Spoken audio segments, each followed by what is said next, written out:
Welcome back to the channel. The Seeker Sacrifice is here, the New Zealand Fundraiser is in full swing, and is UNISWAP coming to the Root network? All that and a whole bunch more. This is Into the Futureverse. Now give that like button a bunnies up and let's get into it.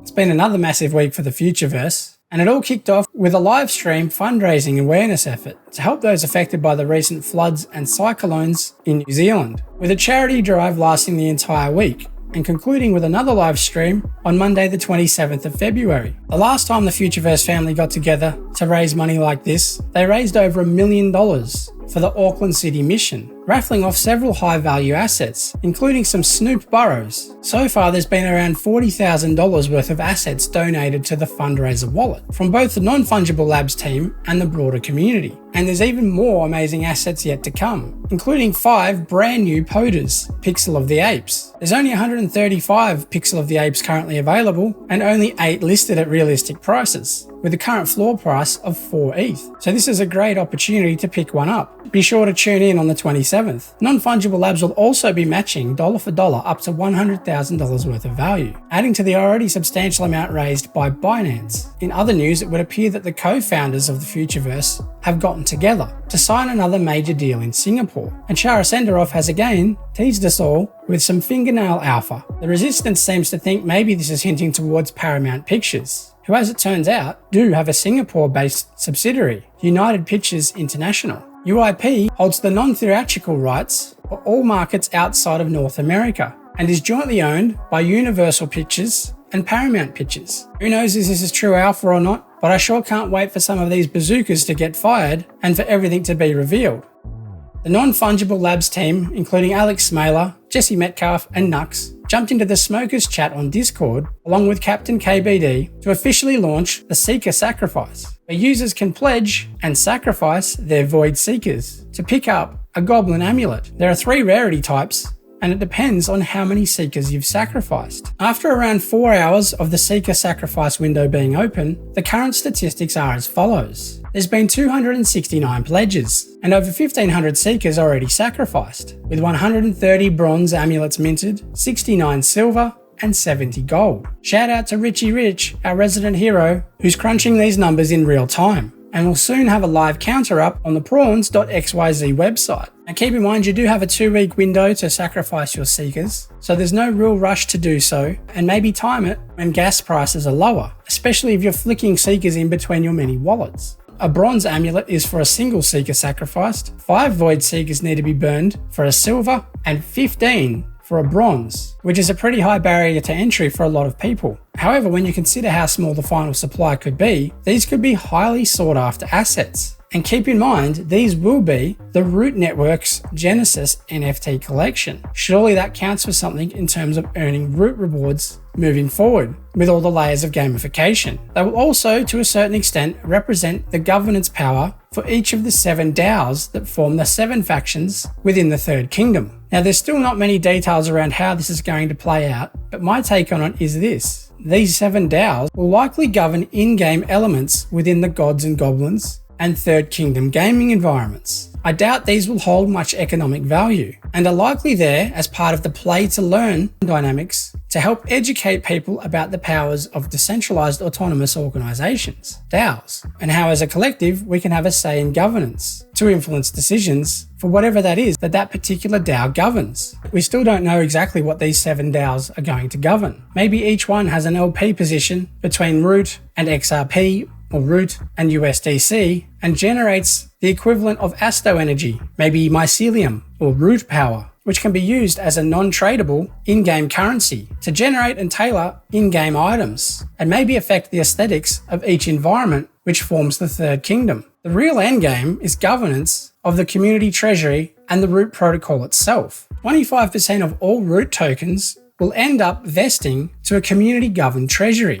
Now, this is based off some broad assumptions, but after 50 weeks from the token generation event, i.e. when the Root token becomes publicly tradable, these tokens will begin to unlock. And if the Root token's market cap is trading at a valuation of $5 billion in 2 years' time, for reference, that would be position 21 on CoinMarketCap as it stands today. And if my maths checks out, but I'm no professor, that comes to $12.5 million of economic value being released and decided on by the Root token community every single week. That is an insane amount of money in the hands of a DAO. So effective governance of these funds will be critical moving forward. Further details have been relayed around what we can expect to happen next at the end of the sacrifice period. Users will be able to set up their Futureverse identity. This will involve binding your Ethereum wallet addresses to your Futureverse account, and at this point, your amulets will be airdropped, but on the Root network. Now it sounds like these guys won't be tradable for the first few weeks until the Futureverse marketplace spins up. And it does seem highly coincidental to me that Aaron McDonald is retweeting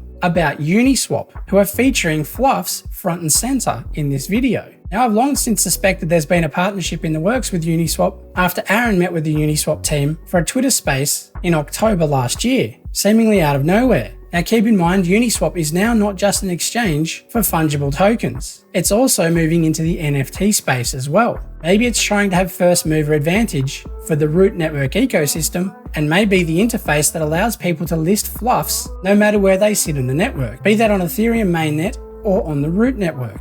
Being able to abstract this away through a single user interface would certainly be a nice feature for users. What's interesting about the Uniswap video is it mentions that you can pay in any token. This is one of the unique selling points of the Root network with their multi-gas token economy. And given that the Futureverse accounts link directly to existing Ethereum addresses, there's every chance Uniswap may be one of the many front ends which helps bring people across to the Root network. And now a quick word from our sponsors that make the show possible. Are you building something cool in Web3? And would you like to get in front of the eyes and minds in one of the most engaged and loyal communities around, the Fluffle? Well, hit me up on my Twitter DMs, as the channel is now seeking its first round of official sponsors. Alternatively, you can support my Patreon, or you can buy me a coffee. Oh shit. But if your liquidity is also run dry, fear not, because there's some things you can do for free, and it all makes a difference. You can hit that like button, subscribe if you haven't already, leave a comment, and share this with your friends. I'd really appreciate it, and it helps support the channel. So with all that out of the way, let's get back to the show.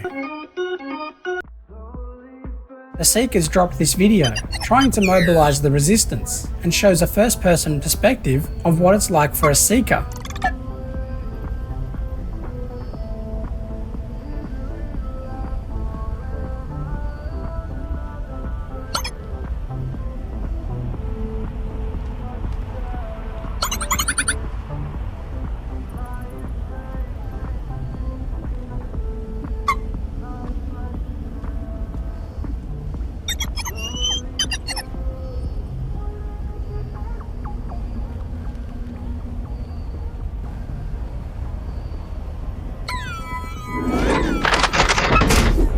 Now some of you may have noticed the sound at the end sounds very familiar, because it's the sound of the Dark Seeker. Young Algae. Now moving right along to Angelbaby and the Hume Collective, you can collect a free NFT by setting up an account with Showtime and pre-saving Angelbaby's Spotify debut with the awesome song Other Side. It's quite easy to set up an account, and the NFT is dropped to you for free on the Polygon network. Users who collect this free NFT go into the running to win a Hume Ultra Rare Genesis NFT, which allows you to vote on governance within the Hume Collective and influence decisions around their metastars, including Angelbaby.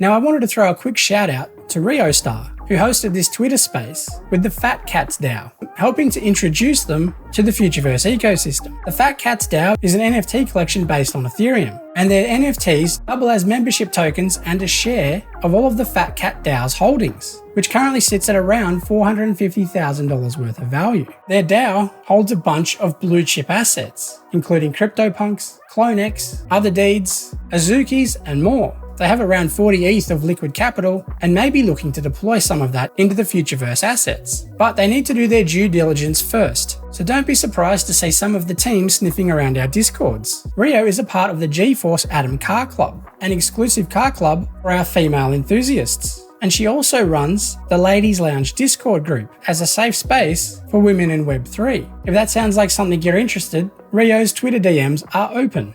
The Atom Car Club has dropped more alpha surrounding their Mars Speeder, their vehicle that they've made in collaboration with the Boardbox team. Cardholders of the refined meteorite variety will be entitled to the Mars Speeder and will have access to an exclusive community, this ATEM base on the Martian surface. And there's also some unopened board boxes hidden within some of the Seekers' backpacks, so check them out. If you are looking to buy off secondary, keep in mind it's the Generation 1 board boxes that hold these cards, and they must be unopened. Lord Elon Musk and Jeff McDonald jumped together on a Twitter space to discuss more details around the partnership and how the garage was co-developed by both teams. Be sure to give it a listen.